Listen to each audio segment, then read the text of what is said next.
En esta crisis hay una cosa muy clara, y una de ellas es que el gobierno nos engaña en muchísimas cosas, entre ellas la más básica. Empezamos por la forma, ya empezando por esto, la forma de la Tierra. Que no empezáis ahora algunos a ver que puede ser que los terraplanistas no fueran tan desencaminados, que a lo mejor sí que de verdad la Tierra es plana.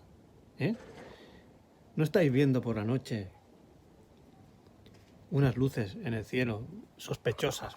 A ver si podéis verlas desde aquí. Yo desde aquí veo 3 rayos o 4 rayos de luz que eso lo veo cada noche por la ventana, y eso son autopistas intergalácticas por las que están cada noche, desde que empezó esta crisis, circulando, pero mogollón de naves, mogollón de objetos, digo objetos volantes no identificados, sí, gracias, que están detrás de todo este meollo.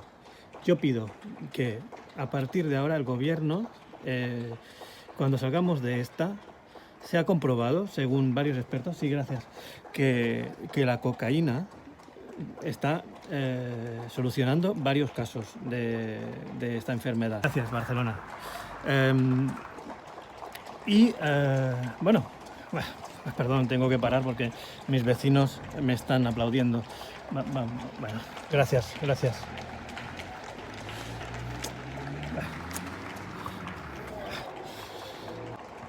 Saldremos de esto, amigos.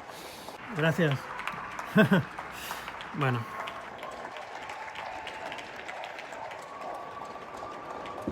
Me emociona ver que todavía hay gente que está viendo mi streaming y está dándose cuenta de la verdad. Gracias.